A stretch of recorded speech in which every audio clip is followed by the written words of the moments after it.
I don't know why they classify it under R&D, but they do.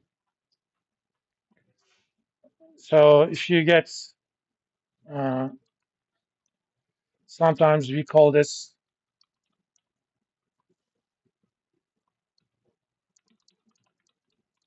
earnings before interest and taxes,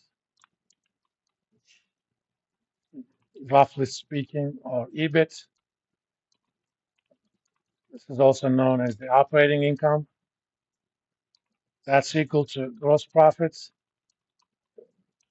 minus operating expenses.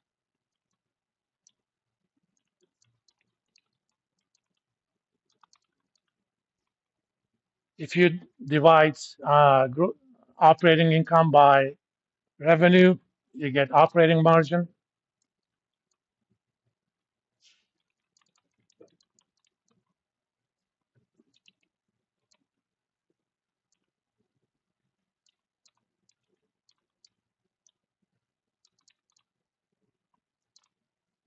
Let me make sure that's, we know to call that OI.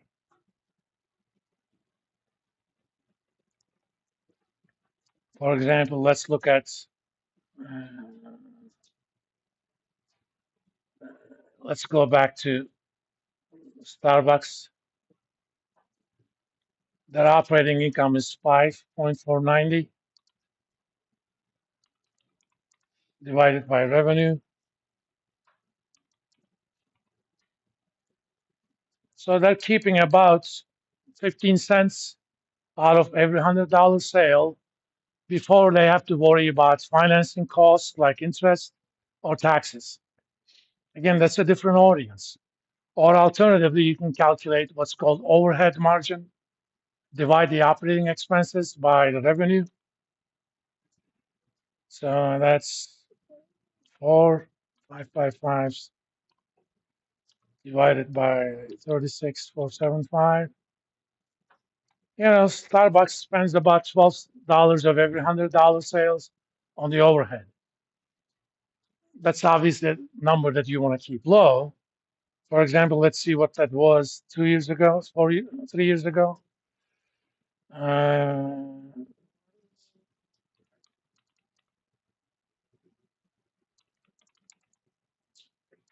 it's about the same. But if your overhead margin is going up, then I'm going to have some talk with the chief operating officer because that's the area of responsibility for chief operating officer. Then we're going to look at so-called non-operating interest income. If the company has cash, a lot of times they're going to use it in interest-bearing investments like T-bills, commercial papers, bank accounts, what have you. Or if they have debt, that's going to have interest too. And these guys have about $126 million in interest income, but they have about 565 in interest expense. So their net interest expense is about,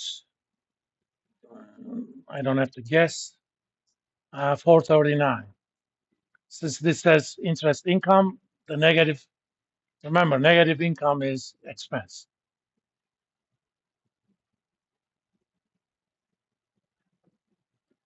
Of course, you always have other income stuff.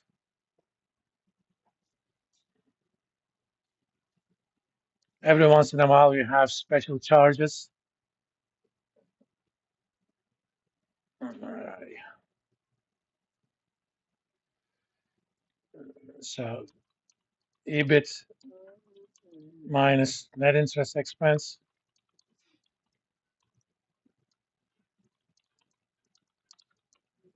And you're going to call that, technically speaking, minus other expenses. But for all the problems, we'll always take other expenses as zero. This is called earnings before taxes, or EBT. And EBT minus taxes gives you net income.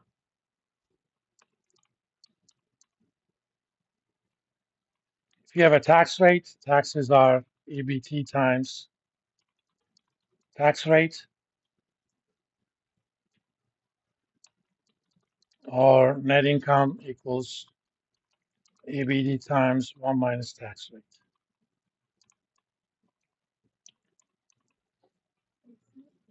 For the sake of problems we're going to do, we're going to define uh, net income as sales minus costs minus depreciation.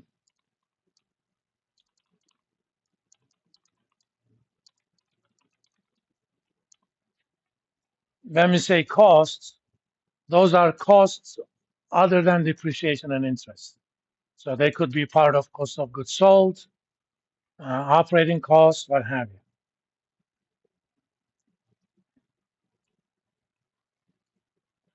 So see this as your, in a sense,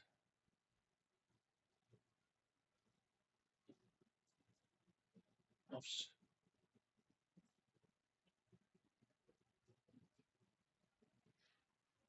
equation to manipulate net income. We can also write net income in another way. This is like, where do you get the net income, or the so-called net profit? Well, you get it because of your sales minus any costs and minus any taxes and stuff. But you also do something with that net income.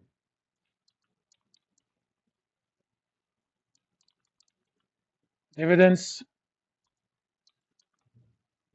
plus change in retained earnings,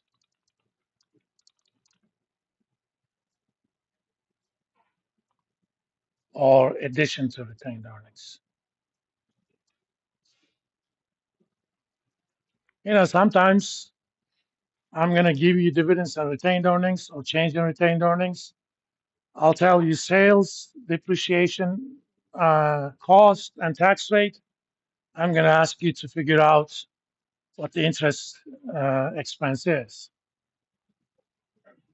I can always solve that equation just for this case. For example, if I want to solve for interest,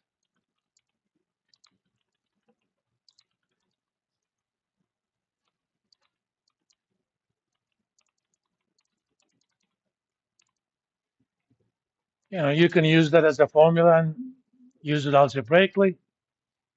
If you wanted to solve for something like costs, obviously costs and interest are going to change place. But in general, we could actually do something like this. Let me open my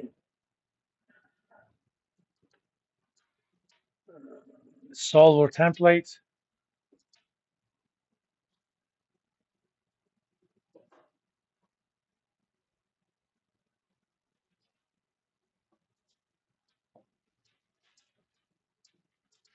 I'm going to create a copy of that.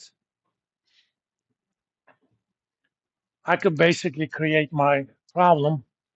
What are my inputs in any net income problem? Sales. Let me add more inputs.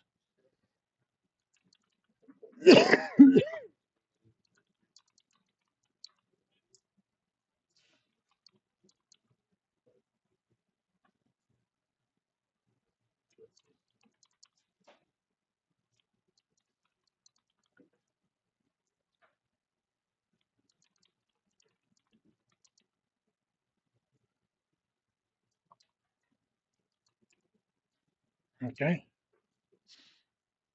And I'm going to do a formula here. First, let's format these things as dollar. I'm going to give you guys this as a template. That's why I'm going through it.